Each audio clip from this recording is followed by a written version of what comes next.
You are listening to Leaders and Legends, a podcast produced by Veteran Strategies and featuring conversations with fascinating and impactful men and women who have shaped our world, our communities, and our history. My name is Robert Vane, Principal of Veteran Strategies, and your host for our discussion. You are listening to Leaders and Legends, a podcast presented by Veteran Strategies, a local veteran public relations enterprise, and sponsored by Girl Scouts of Central Indiana, Garmon Construction, Leaders and Legends LLC, the Grand Hall and Conference Center at Historic Union Station, the McGinley's Golden Ace Inn, and McAllister Machinery, your friendly neighborhood Caterpillar dealer. You may find all your sales and rental equipment needs at McAllister.com. We are pleased to announce our podcast is now a member of the All Indiana Podcast Network in partnership with Wish TV. You may find Leaders and Legends at allindianapodcastnetwork.com. Thinking of starting a podcast or need to host a public meeting? Let Leaders and Legends LLC be your partner as you look for new ways to communicate your message. Please contact Chris Spangle or me at leadersandlegends.net. Thank you for joining us on the Leaders and Legends podcast. Our guest today is John Gregg, the longest serving Speaker of the House from the Democratic Party in Indiana history. John, we've been trying to get you on for quite a while. Mr. Jim Shella is joining us. You guys can have the first 58 minutes, and I'll ask the 5 questions at the end. John, thank you. Oh, I'm glad to be here. Thank you, Robert. And I always tell people when I'm introduced as the longest serving Democrat speaker in the history of the state, that's really more a testimony to it being a Republican state than to my talent. I want to make that clear. I mean, Jim, your tenure is significantly shorter than Brian Bosma's. Mine, but I left voluntarily. I mean, I left and I turned it over to Bauer. Now he immediately lost it the next election, but yeah, I can't believe Bosma stayed there 32 years. Oh my! I mean, he wasn't speaker that long, but he is the longest serving Republican speaker. Okay, let me say a few more nice things about Mr. Gregg. He was born in Linton and Greene County, Indiana. In a hospital, or I'd have been born at Sanborn in Knox County. Sanborn didn't have the hospital? No. What about a barn? We had a barn. Both parents were born at home. I guess we could have done it. Asked that. He was minority leader from 94 to 96, and he was majority leader from 90 to 94. He's always been super kind to me, even when I worked for Connie Noss. You were very nice to me. Those things usually don't go together. Gregg was a precinct committeeman from 74 to 86. He was a delegate to the Democratic National Convention 4 times. And in 2008, I want to make sure I ask you about this, or Jim will. You were an honorary chair of Hillary Clinton for president and accompanied former President Bill Clinton to events across Indiana. So I want to talk about that 2008 primary. Absolutely great. I'm obviously very talented. Every 50 years, a Democrat primary in Indiana comes into play, and I pick the wrong side. But I can tell you, I never had more fun. Hogsett and I traveled, Mayor Hogsett, traveled with Bill Clinton all across the state. And I mean, I never had so much fun with my clothes on in my life. Wait a second. President Bill Clinton? President Bill Clinton. Clothes on? It was fun. It really was. It was nothing but fun. He was a marvelous person, one-on-one or in a small group. It was he didn't talk to the press, though. Well, he may not have. I don't know. No. And she would, you know what? For somebody that gets the bum rap like she does, she's actually unbelievably enjoyable in a small group. I mean, the media, you see her on television. I mean, I'll be the first to admit she didn't come off warm and fuzzy. Man, when you meet her, it's just totally different. Okay. Jim Shella's holding a grudge. With another Minnesotan, same thing when I met Walter Mondale. You probably were around Walter some. I've actually met Walter Mondale. Much like me, Walter Mondale grew up in a small town in southern Minnesota. I knew you were both. He was son of a preacher. I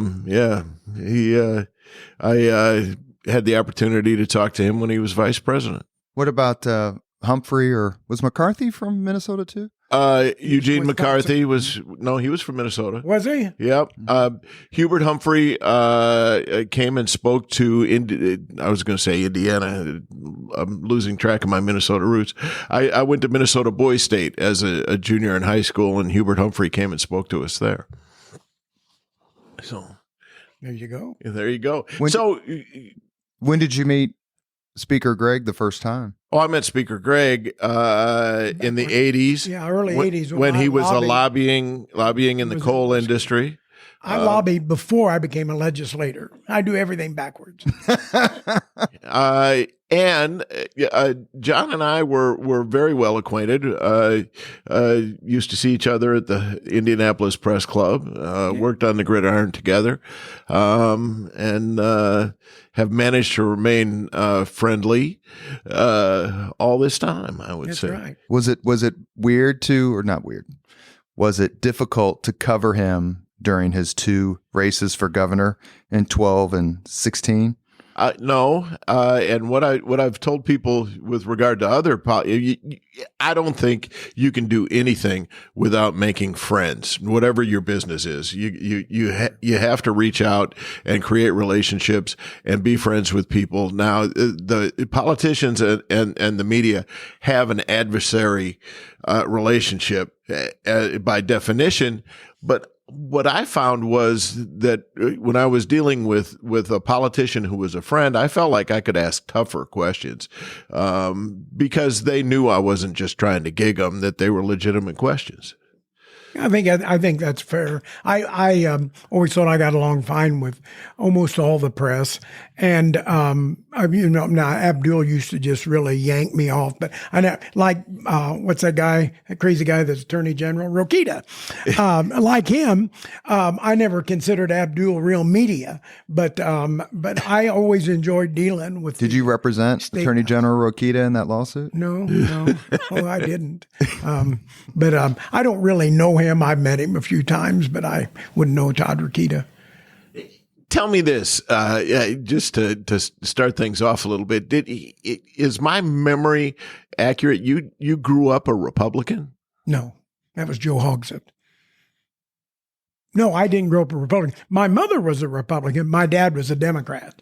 But okay. No, I was not a Republican. But if I remember correctly, you told me that you decided that your future was as a Democrat because of the area where you lived.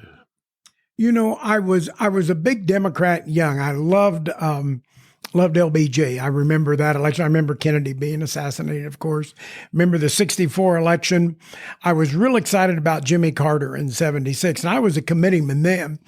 But with the inflation and Ronald Reagan coming along, that's of course a conservatism that doesn't exist anymore. That would have been the closest thing I might have had where I thought, well, do I belong here or not? And I always had strong labor roots, and Dad had a unionized company, and so that was kind of already laid out there for me.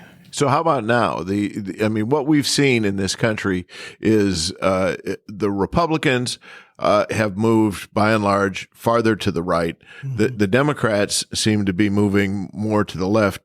And I know, even though you've been a Democrat your entire adult life, you've been a moderate Democrat. Yeah. Do you fit in the modern day Democratic Party? Well, I do. There's just fewer of us. A lot of them, of course, have become Republican because of social issues or just the pure liking of one of the candidates or disliking of another candidate, possibly. I'm still strong labor. You don't hear Democrats talking about being a labor Democrat anymore, but I'm a big fan of organized labor, public education, environmental. But with that said, I am a capitalist. That was always the thing before. The progressives really weren't much on the capitalism, and now all they want to do is talk social issues. And I believe in equality and social justice, but I'd like to see us broaden that and talk about some other things on a national level. You're from Sanborn. Mm-hmm. How big is Sanborn? 350 people, and I'm related to about 341 of them. Okay. And the reason it's still 350 people is because young people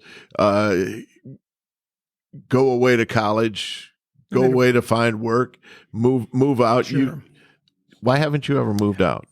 Oh, I thought you know what? My wife always said this was the corniest thing she ever heard. I've seen the three prettiest sights in the world. I've seen the Great Wall of China. I've seen the Palace at Versailles. That's Versailles for those of you not familiar with the French pronunciation. And I've seen the caution light at the intersection of 67 and 59 at Sanborn. It's home. And, I've told some people, boy, if I'd have known 45 years ago, I'd have been still making my living in Indianapolis. I'd have moved up here. But, I've got less than about a couple hundred acres. I live out in the river bottoms. My mother's still alive. I just can't imagine living anywhere else. You walked in here, and contrary to the Republicans being the Ag Party, you could tell I was in the process of selling cattle. So, I like being out in the country. Why did you started out as a lobbyist? Mm-hmm. Why become a politician? I always wanted to be in the legislature. I love American history, and I really think that America is the way it is today because of our political system. We have managed to grow to become a world power, the world power in still many aspects, and I think it was because of our political system, and in part, in more recent times, even because of our two-party political system as opposed to more of a fractured system. I just thought that was the way to make a difference, and I don't regret it. I never really considered myself a politician. I always preferred being called a statesman. Don't laugh. You're calling that. I don't know. Am I a leader or a legend? I didn't get elected, and I'm not dead, so I don't know which category I fit in. But I really couldn't imagine doing anything else. I mean, I will still have people come up to me and will say, you helped me with this or that, or my grandparents or parents, and that's a nice thing to know. I think the best story of your political career is the fact that you went from seat number 100 in the House of Representatives to seat number 1, yeah, correct? That's right. Tell me how that happened. It was a dark and stormy night.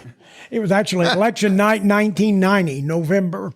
And the Democrats, we were, if you remember, we just gone through that 50-50 tied.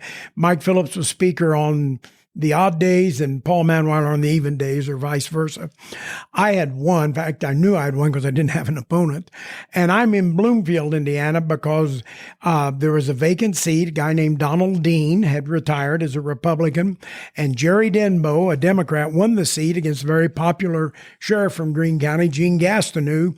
And I'm in Bloomfield in case it's close. Phillips wants me there because I'm an attorney. We can start a recount process and all of this or that. Mm-hmm. And anyway, Denbo's winning. I mean, there's not going to be any recount. And you didn't have cell phones, so I call in and tell it.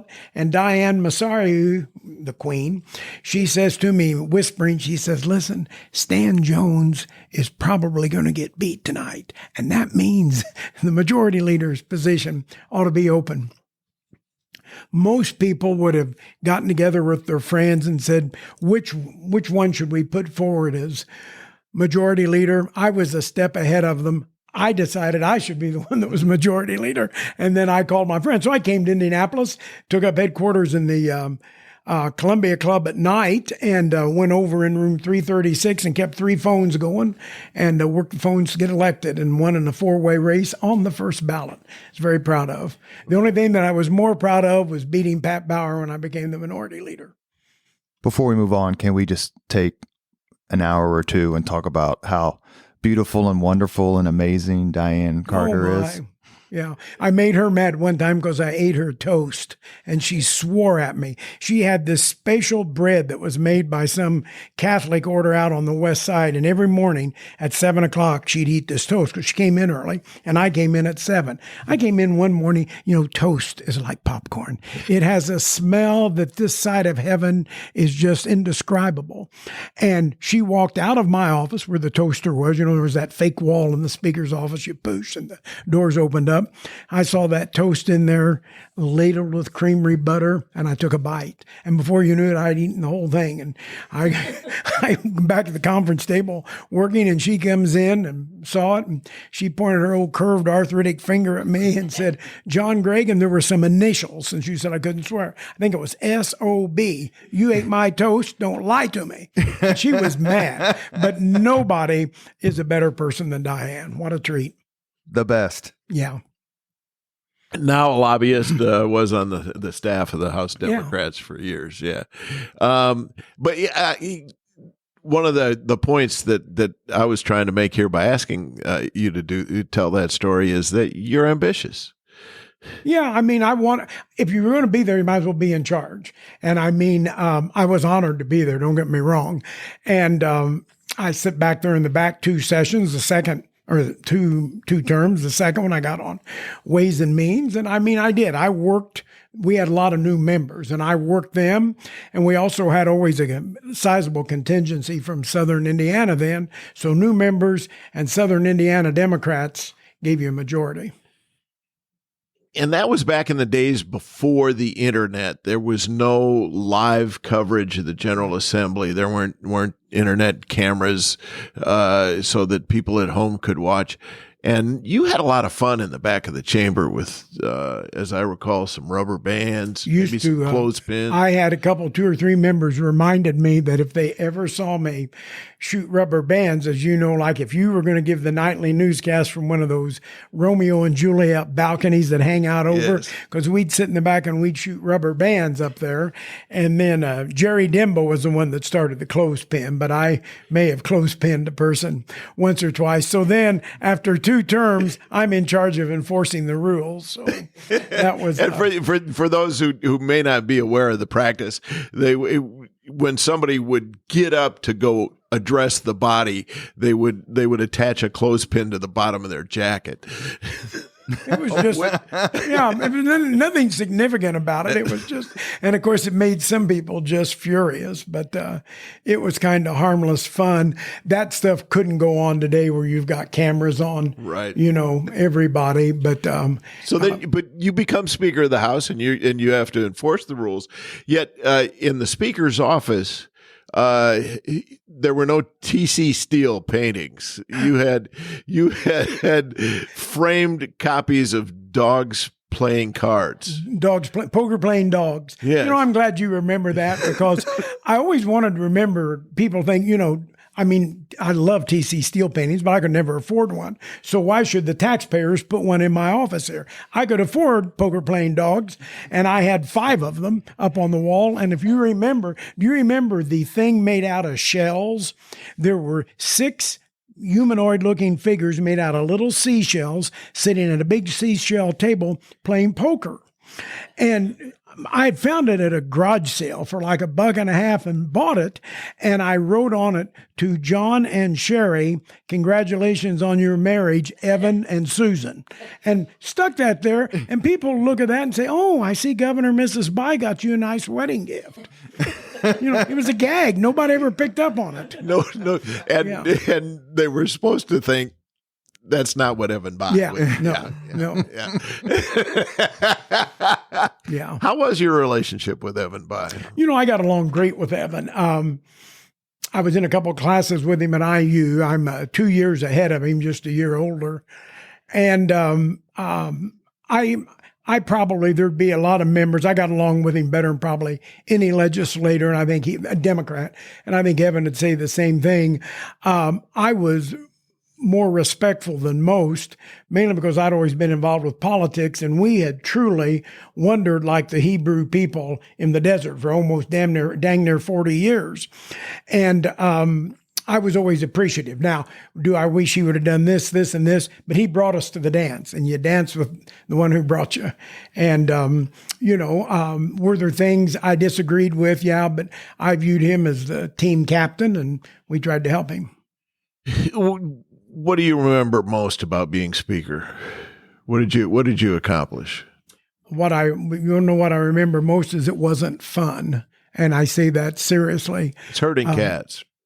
It's herding cats, but it's tough.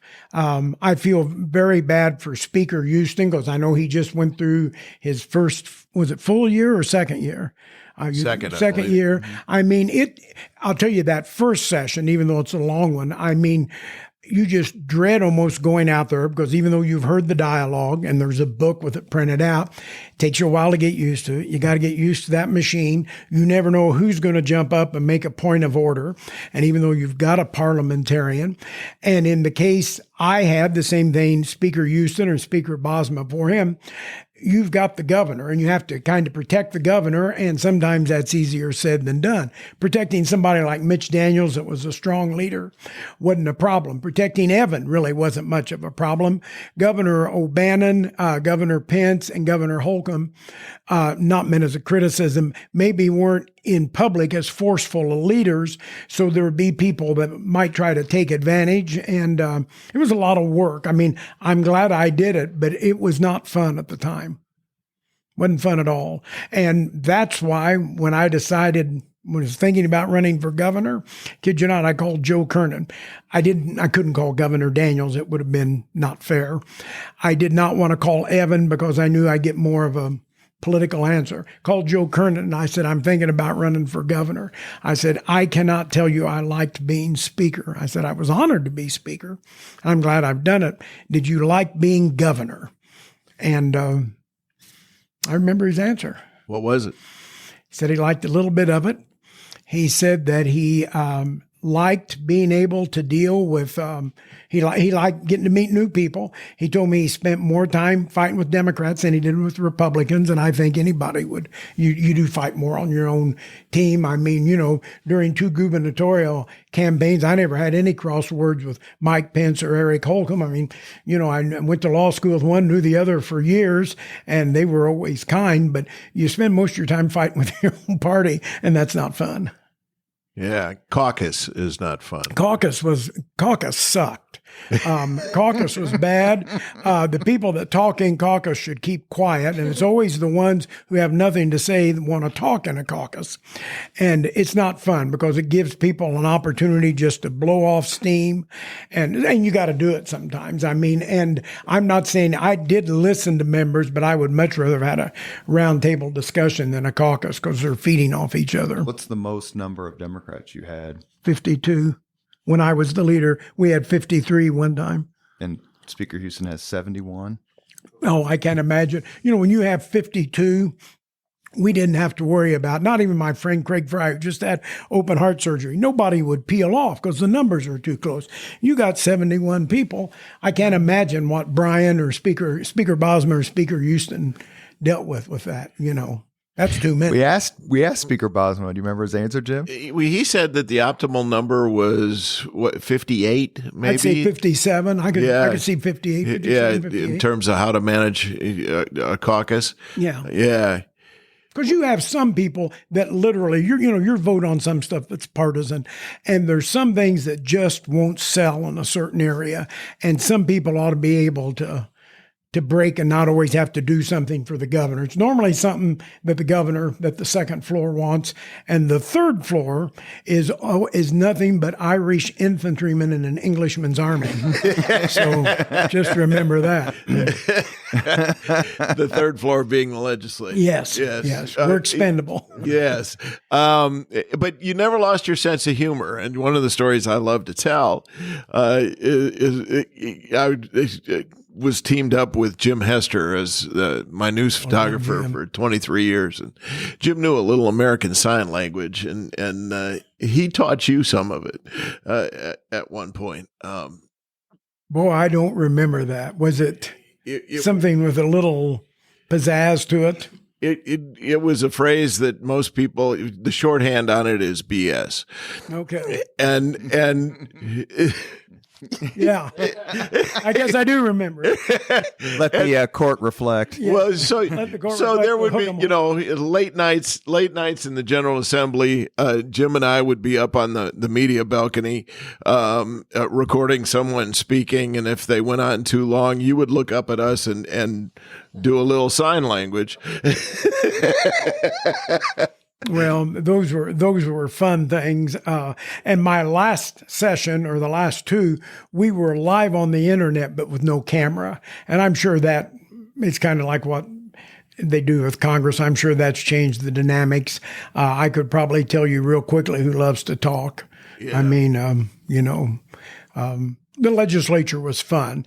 It was fun, but it was fun, serious. It was enjoyable. There was camaraderie among the members, Democrats and Republicans. There were differences.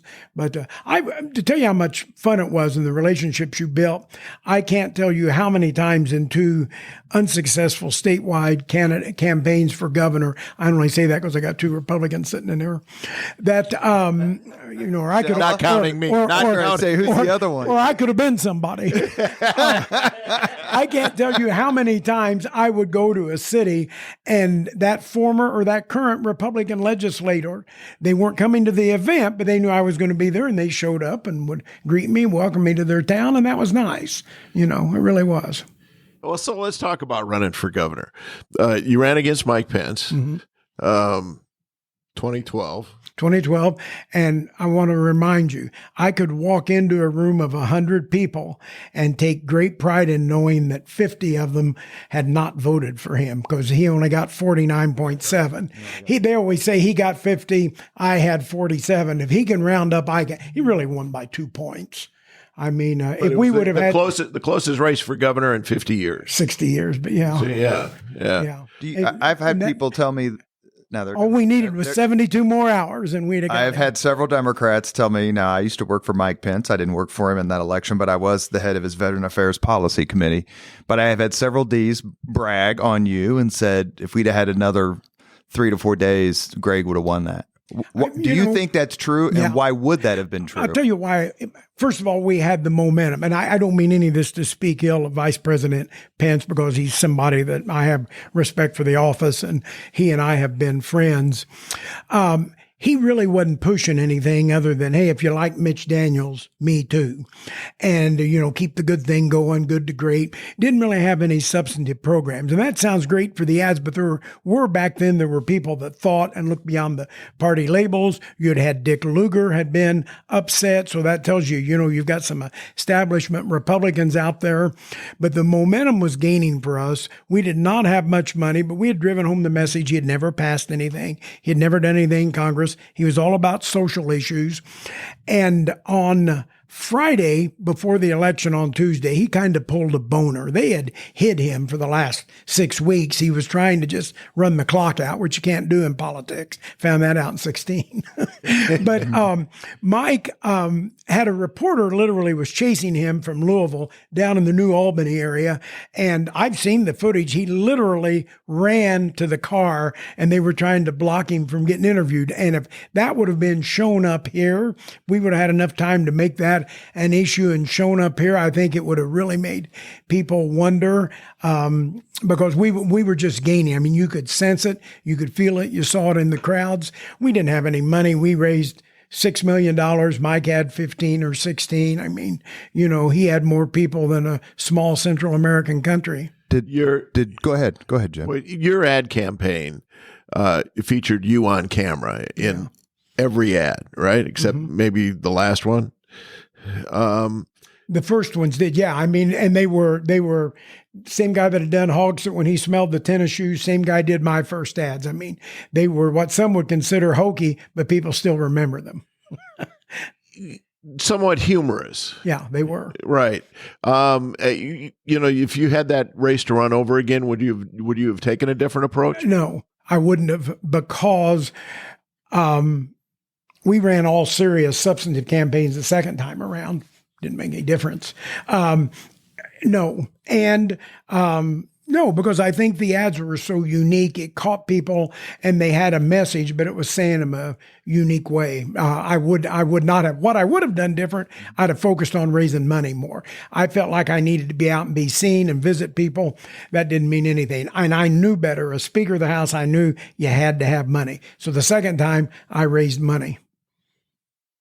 You are listening to Leaders and Legends, a podcast presented by Veteran Strategies, a local veteran public relations enterprise, and sponsored by Girl Scouts of Central Indiana, Garmond Construction, Leaders and Legends, LLC, the Grand Hall and Conference Center at Historic Union Station, the McGinley's Golden Ace Inn, and McAllister Machinery, your friendly neighborhood Caterpillar dealer.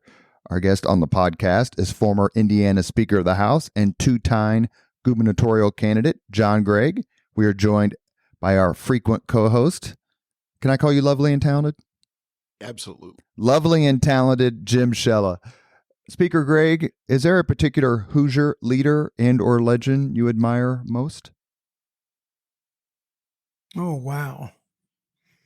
I think we've literally in my lifetime been blessed with a lot of good leaders. I used to make the comment that Bob Orr was the nicest guy I never voted for. He always liked it when I would say that.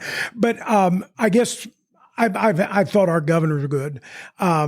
I grew up knowing Matt Welsh because he was from Knox County and our state chair was from there. So I remember Governor Welsh as a young man and then as former governor.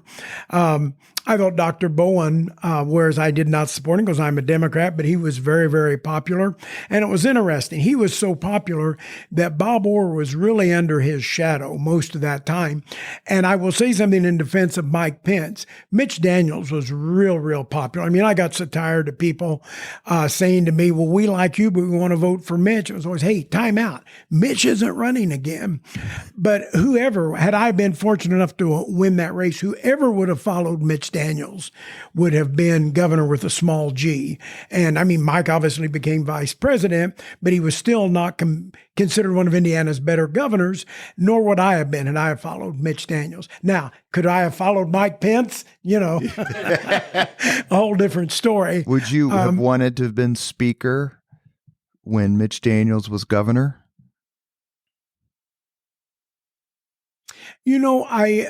I would have done some things different.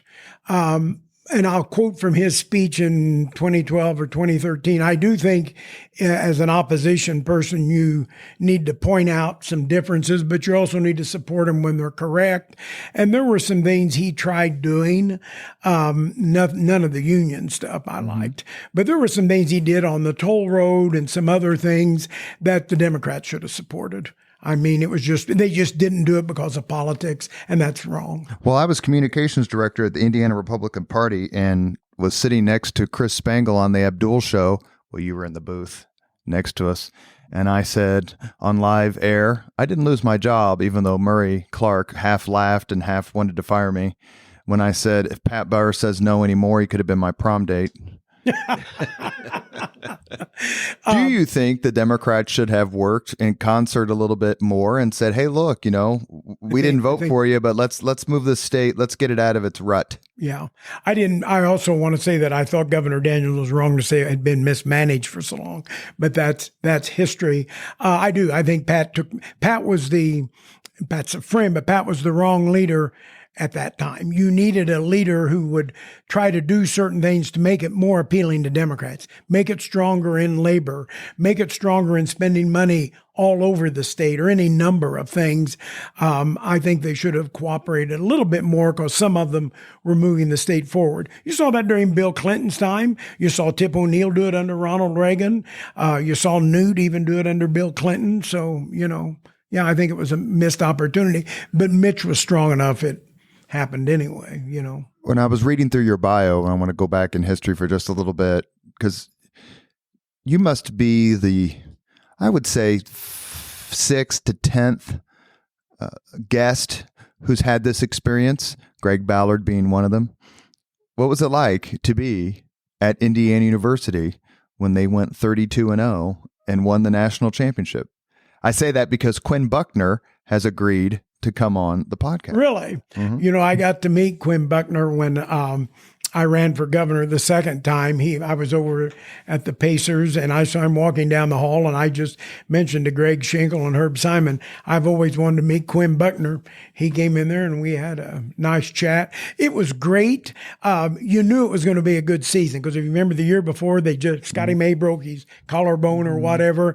I never missed a home game. I still hear the song Philadelphia Freedom by Elton John and I think of the 1976 undefeated champion. studying, and they didn't call off classes the next day. I was in a class the next day that was a senior seminar, which had less than 20 people, very small at IU, and our professor came in and says, I cannot cancel this class. We're going to have class. She lectured for about 30 minutes, knock at the door. Her husband came in carrying pizzas and a cooler, and I'm just going to leave it at that.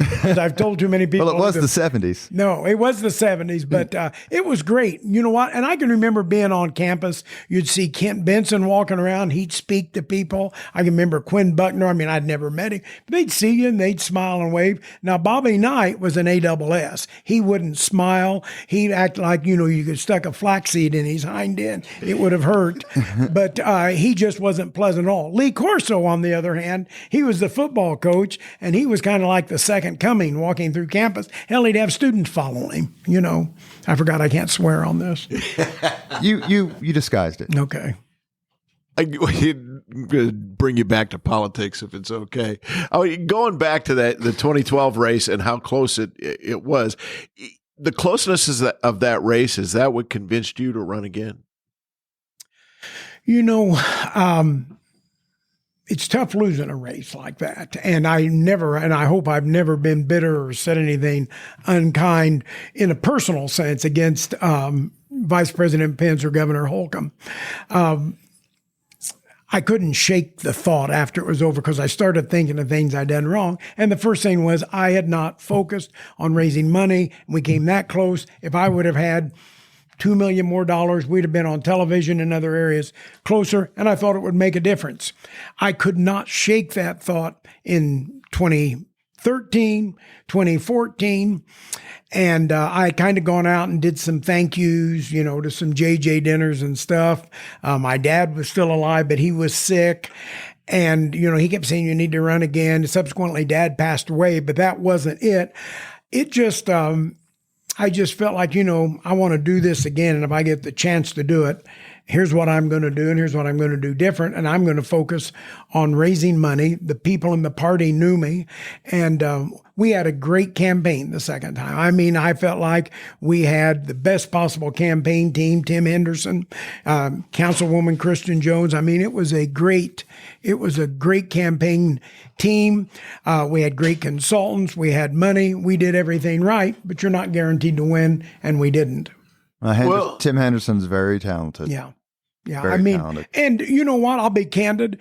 If I had to lose, and I've told this to him, there's not a nicer guy in my book, and I would not want to hurt him with Republicans saying this, but I like Eric Holcomb. I mean, it's not like I could be mad at him. I mean, we both want to do the same thing. We both want to be governor. I had a conversation with a very high-ranking member of the Pence administration here in Indiana about 2 weeks before the election. And I said, what's going to happen? And he said, if Trump wins by 10, Eric wins.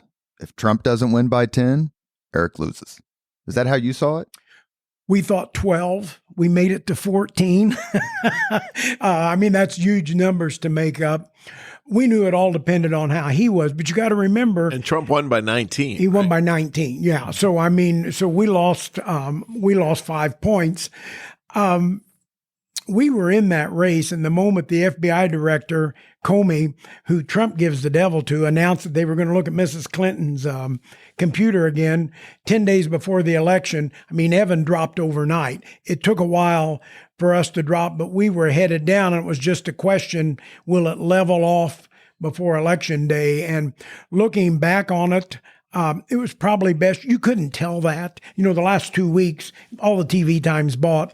As a candidate, it's fun because you are just going out, meeting people. We were seeing great crowds and everything. I was a Democrat. I knew what was happening at the national level. I knew it could affect us. But it finally dawned on me the night before the election, oh, pal, we were back at the farm, my wife and I, Lisa, and I just told her, I said, no, we need to be prepared because I don't think tomorrow's going to be good. And I said, I'll deal with telling the children and my two brothers because they have to deal. I did not want to deal with my mother on this. Not that she would have been mad or anything. I just, and I knew I knew at 20 till 7 I was defeated. In fact, I called called Governor Holcomb at 7:00 sharp, congratulated him, and I can tell he's kind of dumbfounded. I said, "Look, I won Vigo County by 3,500 votes, and I should have won it by 6. I won Sullivan County by 1,200, and I should have won it by 2,000.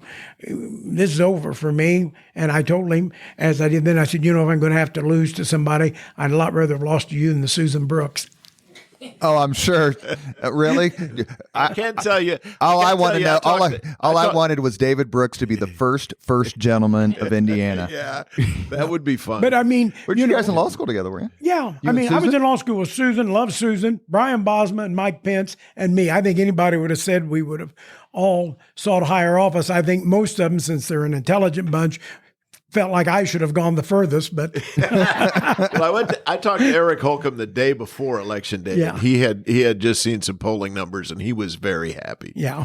And he also knew that his fate was tied to Donald President Trump. Yeah. Yep. It was. And then 4 years later in 2020, Holcomb wins, was it 59, 57%? 59, and Yeah. you know, I mean, I think I got 47 something the first time.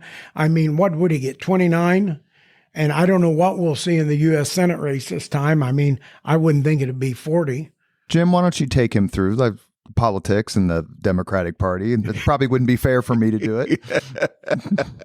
Well, Democrats are in bad shape at the moment. I think I did some stories back in 1985 or 1986 about how desperate circumstances were for the Indiana Democratic Party, and I don't think they're any better now than they were then. But as you said, Evan Bayh managed to bring the Democrats out of the wilderness. Is there reason for hope at this point? Well, yes, you have to tell yourself, and I'm a Democrat, a proud Democrat. You have to tell yourself, in order to keep going as a candidate or as a party stalwart, that it's going to get better. And I tell myself that, you know, with each day like this, where the Republicans control everything, we're one day closer to breaking that hold. I just don't know when it will be. We're seeing a realignment of the parties. When I left the legislature, we had 23 members from Southern Indiana. Today, we've got 4, and one's from Bloomington. And, you know, it's in Southern Indiana, but it's not Southern Indiana. So you've had an alignment of the parties, both parties. You know, stuff used to be, if you talk jobs, you talk salaries, you talk money, that would get people's attention. You know, we're on this us versus them stuff right now, and that's got to play out. And I hope it plays out for the better of the country, of course. Yeah, who is a better running mate, Vi Simpson or Christina Hale? You know, Let the record reflect the hand gesture. More sign language. More sign language. I will. They were both two different running mates, and Vi's been a friend, and her husband Bill since the early '80s, and Vi had a knowledge of state government comparable to mine, and in finances probably a little better. Christina was new, but she had that youthful exuberance. Which comes along with it. They were both fun to run with. You just sparked something in my brain that I think we there's need a miracle. we need you to tell the story about the time you were arrested in Russia. Oh, well, I was arrested with Bill McCarty. Long story short, we were in Almaty, out in the area of Uzbekistan, which bordered up against Afghanistan, and the Soviets had invaded it. You were there. Well, you were there. Anderson College. Sent a group of students. Sent a group of students. Bill was an adjunct. They sent somebody that worked at the university. The full-time professor, something happened, couldn't go. I get invited by McCarty at the last second to go because I had a passport. Boom, we're over there. We're over there for 24 days, and on about the 20th day, the last day we're in Almaty, we were going to go see a ballet. Now, at that point in my life, before I went to Russia, I'd only seen 2 ballets, and it was the Nutcracker 2 times at IU. But they seemed to think we ought to see a ballet almost every day when we were in Russia. And I decided I'm not going to another ballet. Bill thought the same thing. So Bill and I and 2 students, we take off, which was a no-no. I mean, you traveled with an in-tourist guide. You stayed at a hotel with just Americans. I mean, there was none of this wandering around. We go over to the train station. We're standing there at this train station. All of a sudden, this Dr. Zhivago-like train came in with sandbags, armor plating, anti-aircraft guns, and soldiers armed out the wazoo. I mean, it looked like a Republican meeting. I mean, they were that armed. Let the record show. And anyway, so this one girl pulls out her camera, click, click, click, click, taking pictures. You don't take pictures in the Soviet Union. They're not fond of that. I mean, and we were taller than the Kyrgyz. Yeah, they were Kyrgyz. It was in Kyrgyzstan, or however you pronounce it. And all of a sudden, out of nowhere appears Slavic people who are Russian. And I mean, these guys came up, they grabbed her camera and off we went into a room. Where you didn't take pictures? One light bulb. I did not take a picture. The picture of me that you've heard about is me standing in front of the Kremlin. It's in my library at home with a red shirt on, and I've got my jacket open. It says better dead than red. It was harrowing. It was. I mean, you didn't know what was going to happen. I mean, they were, the country sure as heck wasn't going to worry about 4 idiots out in the middle of nowhere that had caused their own problem. And they kept us till about 11 o'clock that night questioning us and let us go back to our hotel rooms. And the next morning we got up, we got on the plane to leave to fly to now what's called St. Petersburg. The plane door opened up and on came one of these guys. And I thought, they're coming to get us off. And they're going to, he didn't. He came in, he walked through the plane, went out the back and took off. And Bill always thought the reason why we didn't get in any serious trouble was that it would have gotten the guide and all the other people in trouble because they had let us wander around and nobody had stopped us. So, but we were scared. I mean, I thought, I'm not going to make it home, and I really didn't have much of a many Russian jokes. So I knew it was going to be tough. You wrote a book. Yes. Sanborn of the Statehouse. Also wrote a second one, but I'm not done anything with it yet. You going to publish it? I don't know. What's it about? Well, I made my friend Jim Madison, Dr. James Madison, said I ought to historian at IU. Write one, historian at IU, kind of the father of Indiana history.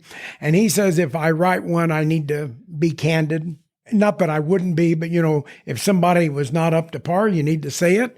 And he goes, if you don't like it, maybe you have it published after you're gone. So this is also autobiographical. Yeah, if I finish it. I mean, it's mainly, but I tell funny stories also in it about, running for governor. I mean, running for governor was like being on a sabbatical. I mean, it was work 24/7, but it was fun. I mean, think of it. I got to spend 4 years of my life, 11, 12, 15, 16, traveling around the state of Indiana. The only way it'd have been better is if I'd have won. Yeah.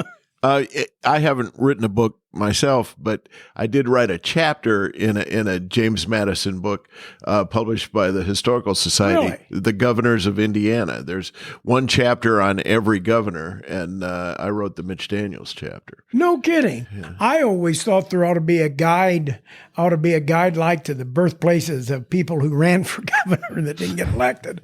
Has Governor Daniels seen your chapter? I'm pretty sure. I actually, I asked him some questions for input into it. The book itself is written almost entirely by historians. Randall Shepard wrote 2 chapters, and I was the only one who, besides him, who wasn't a historian, because Daniels was in office at the time, and they needed a journalist because it wasn't history yet. Right.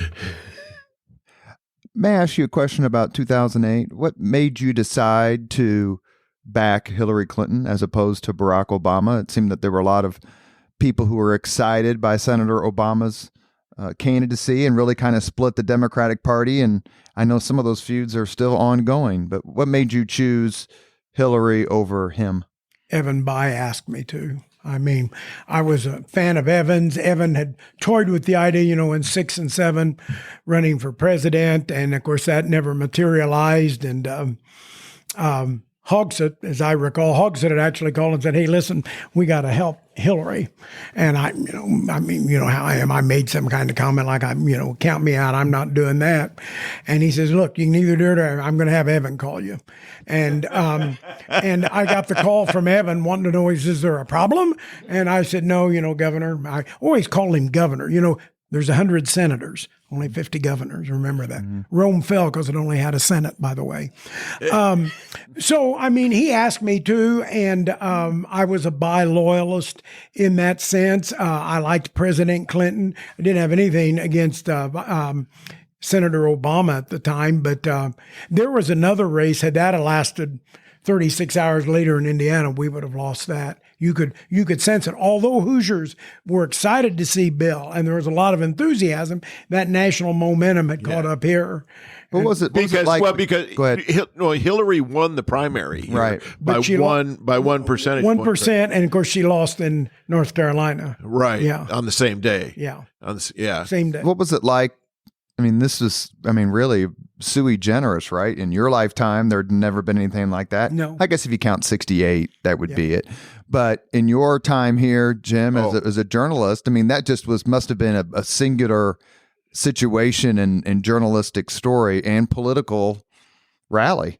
Oh, well, yes, and it was just one amazing event after another. I mean, Absolutely. Bill Clinton did a rally late in the campaign at North Central High School. Yeah. That was pandemonium. And then you got Barack Obama on the American Legion Mall with 40,000 people. Yeah.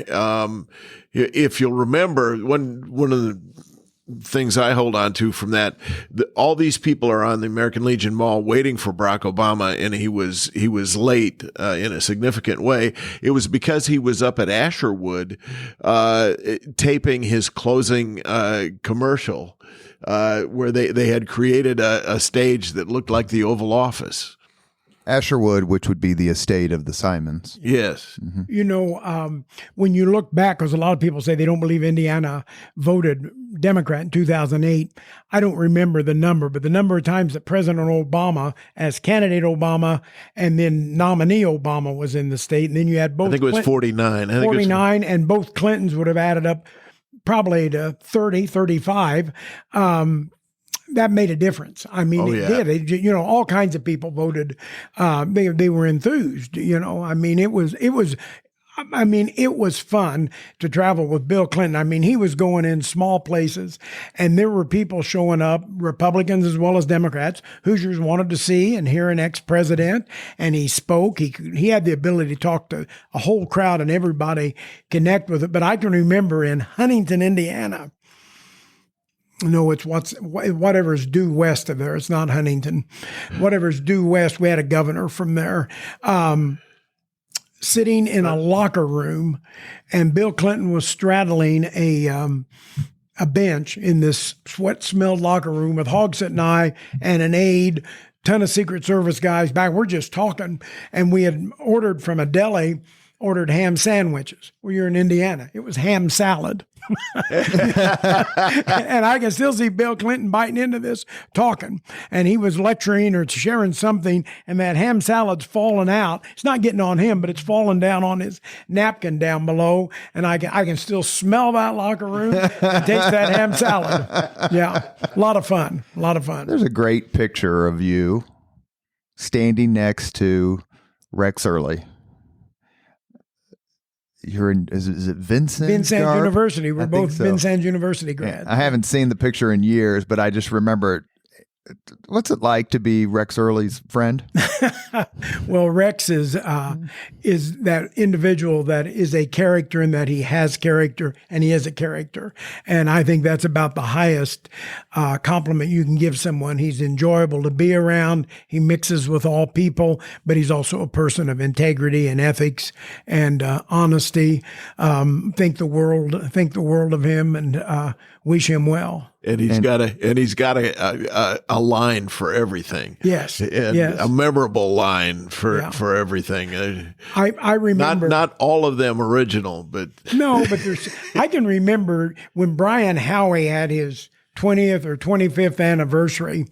I'm out of politics. I had not been a candidate for governor, and he had something over. Where's that place that Antelope Club? He had something over there. I walk into there, Brian Howie's there, and then all of a sudden starts filling up with people. And Rex and I are to tell stories. They introduce Rex first. So Rex is in the middle of something, and Russ Pulliam walks in behind, and he's behind him. And Rex stops and he goes, "Hey," he says, "I got a move." He said, "I'm not going to stand with my back to a Pulliam. Those people never did anything for me." Right in the middle of the speech. I'm thinking, whoa. He always told it like he meant it. But if Rex Early wins, big if, in 1996, when he runs for the nomination for governor, he loses to Goldsmith, who then, Stephen Goldsmith then loses to Frank O'Bannon. What would it have been like if Rex Early was governor and you were speaker? Oh boy. That would have been fun. We might have traveled around the state together, talking about Indiana. We would have had differences, but they would have been political, never personal. I mean, that's one thing a lot of people miss, and I think stuff has turned too personal today. But, as I tell people, both Mike Pence and Eric Holcomb, they're not my enemies. They were my political opponent. I don't have anything against them. Our differences weren't personal. They were just politics. We all wanted the same job. What are some of the other Republicans who you enjoyed, whose company you've enjoyed?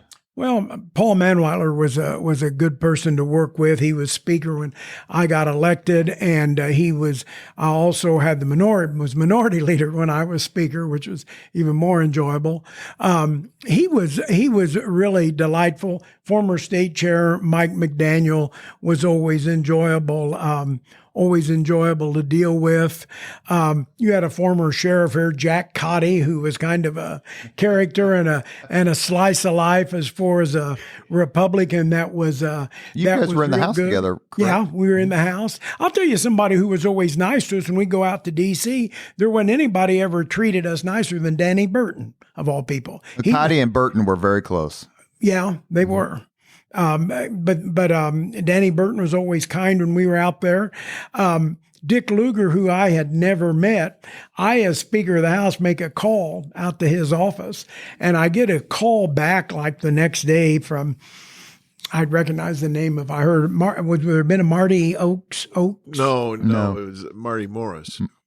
Somebody that worked for Senator Lugar. He was his chief of staff. Okay, and wanted to know if this is John Gregg, the speaker. And I said, yeah. And he said, we've got this funny message. I said, I've never met Dick Lugar. I said, when he comes to my county, he's at a Republican fundraiser. I said, I can't go to a Republican fundraiser. I'd like to invite him next time he's in town, come to the Statehouse and then come to our caucus. And they accepted.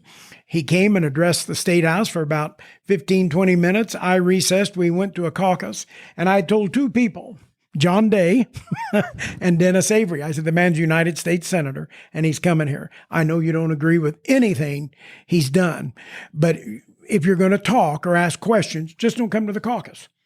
Because we wanted to hear him. And, he came in, I called it to order, introduced him, they stood up and clapped, and he talked about foreign affairs for 20, 25 minutes. And it was just great. What a man. I mean, and I never voted for him, but he did this out of loyalty to the process. I guess I did vote for him in 2006 because he didn't have an opponent. One other year I want to mention before we get to the final 5 questions. We're here with former Indiana House Speaker John Gregg and our frequent co-host Jim Shella. I'm going to need to pick up my notes here because I don't have my reading glasses on. 1996. You are Speaker. The House is 50-50. Yeah. What was that like, given what we just talked about earlier in terms of how many people you want to have in the caucus? Sure. And Jim, what was that like to cover? Well, it was nothing like the first 50-50. I can tell you that. That was, one of the memories that I'll hold on to forever is that's 88, right? Yeah, 88 to 90. Yeah. Yes, in the 88 election, the Indiana House comes up 50-50. 2 weeks after Election Day, they meet for Organization Day, as they always do. They meet on Tuesday afternoon.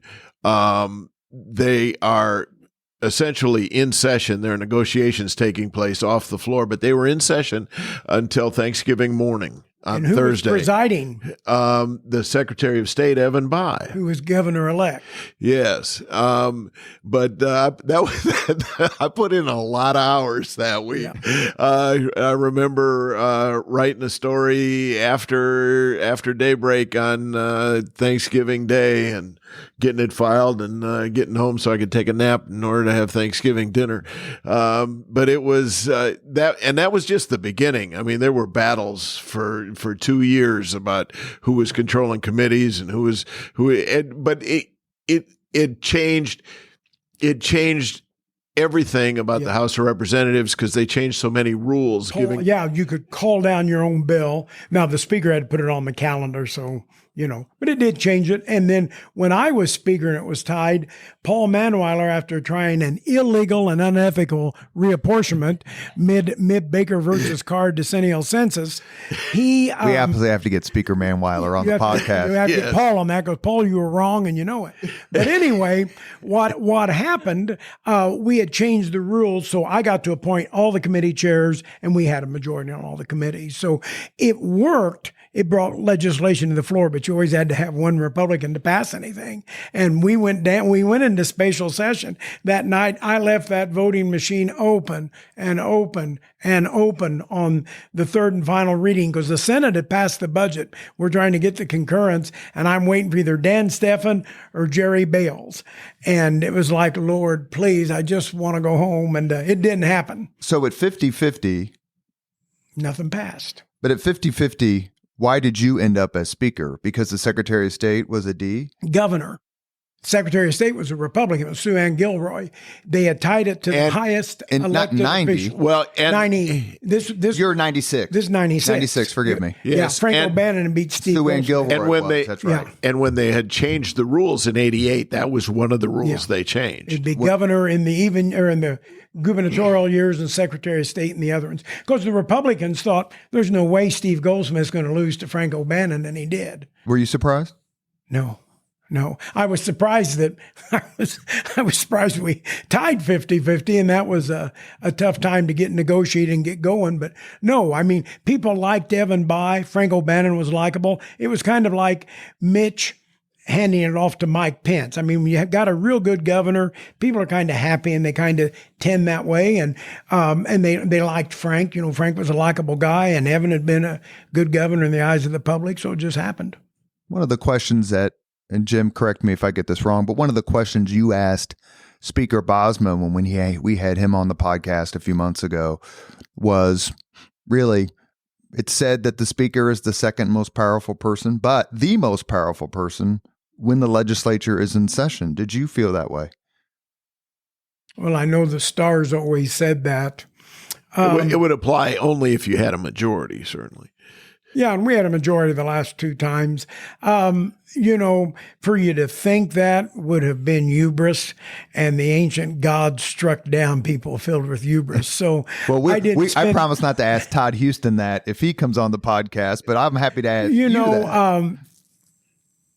I can't say that I did. I mean, I was aware of the power, but I was still just John Gregg. I don't feel being Speaker changed me. There might be people think it did. If it did, I apologize to them, but I'm still about the same now as I was when I got out of high school. I mean, I think it's important you remember where you're from. And did you ever feel like, okay, you obviously don't understand, whoever you is, how much power I have, therefore I'm going to have to demonstrate it to you by killing your bill or putting you on a committee you don't like or whatever? Did you ever feel like you had to every once in a while just say, you need an education? There were times that you had to exercise the power, not so much because you wanted to, but because if you wouldn't, it could cause an erosion or something, shall we say. I mean, I removed a Democrat committee chairman of rules, a guy named Tom Alavizos, who's now a judge, in session from the rostrum. I just, I was reading, the chair announces that from this day forward, Representative Tom Alavizos, chairman of Rules and Legislative Procedure, is replaced by John Gregg, D. Sanborn, and then just went right on. And you'll be, what? He had done something bad, and real bad, and so had to remove him. And I didn't like it because I liked him, but it had to happen. Jim, do you have just a couple more questions before we do the final five? Well, as we're doing a podcast, and you had a radio show for a long time that Mike Pence hired me for. Interestingly enough, did you do that for the joy of doing radio, or did you see it as a way to advance your political career? Not at all political. I had fun. I mean, it was a hoot. It had nothing to do with politics because I knew at some point I'd not run again, and I hit that point. And I stayed on the radio 4 or 5 years after that. I remember seeing you on the street, not being a street person. You were just on the street, and it was after the November 16 election, and you and I talked for a few minutes, and I asked you, did the vice president-elect call you after Election Day? Yeah, Mike, Vice President-elect Pence called me on Thursday morning. I had an apartment here, right over there, as I'm pointing northwest from downtown. And, it said on the screen, Mike Pence, and I thought, this is somebody from his staff calling. And I said, John Gregg. And he said, John, Mike, And I called him Mr. Vice President. We had a nice talk. He wanted to know how I was doing. Knew it had been a tough campaign. It had been up and down, and we had been ahead and behind and everything. I mean, it was very gracious of him to call. When he was governor, he even invited me up to the office for a day. Not for the whole day, but invited me to come up and see him. And he was always very kind, very professional in that sense. And when he had his radio show and I was speaker, I always enjoyed being interviewed by Mike. He was never anything but nice. We didn't agree, but he was never anything but professional, nice, never personal, not like Jim. I was going to say, what's it like to step into the pit with Jim Shella and Jim Hester, by the way. I love Jim and Jim Hester. I mean, I enjoyed the press corps. I mean, these guys knew what was going on. And what people don't realize today, there is no press corps anymore. Thus, there's no watchdog over there. And our system is better served if every citizen knows what's going on in that building. Even if they think they don't need to know it, they're better served. And right now, it's just hard getting that word out to people. There's a press corps. It's significantly smaller, well, it's about the size of the Democrat Party. There's something to that. Boy, that you just put something on the tee for me that I'm not going to swing at. Okay. Well, the only other thing we didn't touch on was your service as interim president of Vincennes University. When you took that post, did you have hopes that it would become permanent? I took the job. Thank you for asking that. I took that job with the understanding I could not be a candidate for president. And the board that hired me had 5 things they wanted us to focus on. We literally had all 5 of them accomplished, 4 of them completely accomplished by the end of October. And I can remember it's the end of October, and I'm told that I'm going to have a dinner in this conference room off the president's office with the provost and a couple other people. I didn't think to ask what it was. This was before you had these things. I had one of those BlackBerry? Yeah, BlackBerry, something like that. I don't remember what it was. And I walk in there, and there's a couple of people in the university, a couple of our alumni, and a couple of board members. And they want me to know that they have decided that they have talked informally with the board, and they want to rescind that and me to consider put my name in to be president. And they said, we don't want an answer now, because I would have told them no then. They said they want an answer in 2 weeks. 2 weeks comes. I said, look, I'm fine for this. You had some things that really need to be done. I could come in and do them. Didn't have to worry about where the bodies were and all of that stuff. I could do them. But I said, I'm not an academic, and I don't think long-term I'm best for the university. I also realized that we were likely going to lose the governor's race, and I didn't know how a Republican board would feel having somebody that was a Democrat in there. And the third thing was Elvis. Elvis always knew when to leave. I left the legislature, and I've got 7 or 8 nice editorials about it. With no disrespect to the late Larry Borst or Bob Garton, they didn't get any. When people say, why did you leave? As opposed to why don't you leave, it's a big difference. And I left the Statehouse at the top of my game. I left VU at the top of my game. You always want them wanting more. And I left both times. And I thought I'd come back for an encore, but that didn't always work out. We've reached the point in the Leaders and Legends podcast where we ask the same 5 questions of all of our guests. Jim, do you want to ask them? Sure. The first one is, what was your first job? Delivering newspapers. What newspaper? The Bicknell Daily News, which was the first paper that the Pulliam family ever owned in Indiana, according to Russ. Okay, and I know they later owned the Vincennes Sun commercial, right? What was your first concert? Oh, thank you. The Beatles, 1964 for my 10th birthday, afternoon show at the State Fair. Excellent. Can't be beat as an answer. That's right. Love me do. If you could suggest any book for someone to read, which book would you recommend? One book. Well, you're always supposed to say the Bible, so I'll give the standard answer that most politicians do. And I am serious in that it is a great book, whether you're a believer or not. I would say, because I rarely, if ever, read fiction, so this goes against everything I'm going to say, but I would say either To Kill a Mockingbird or The Great Gatsby.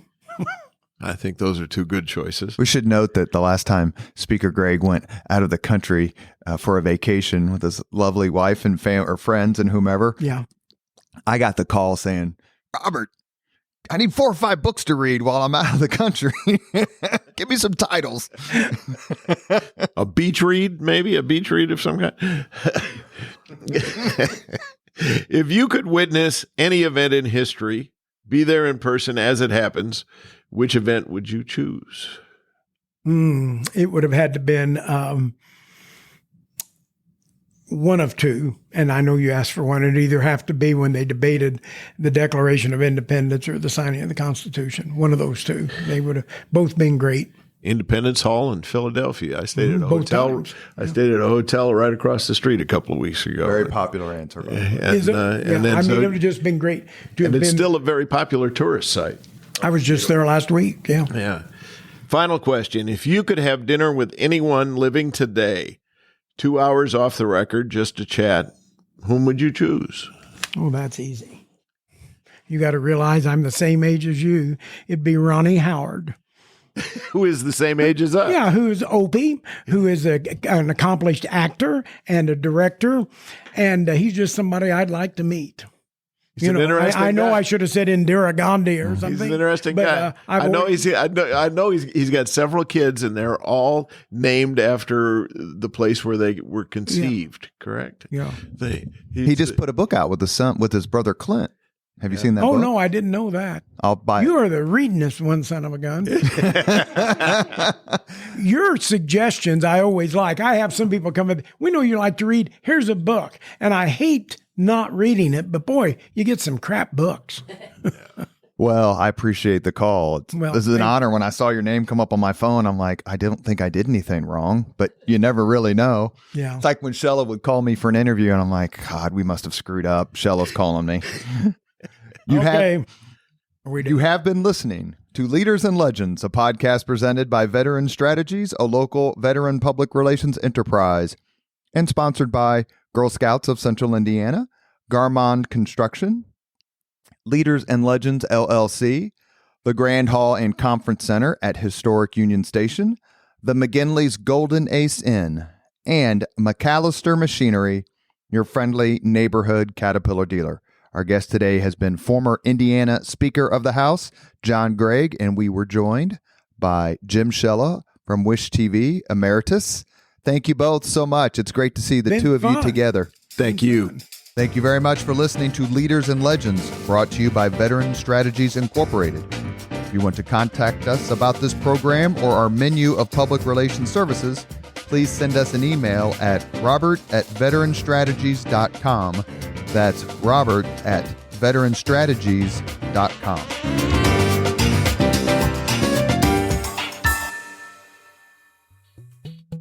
This podcast was produced and edited by Chris Spangle and Leaders and Legends LLC. If you're interested in starting a podcast or taking yours to the next level, please contact us at leadersandlegends.net.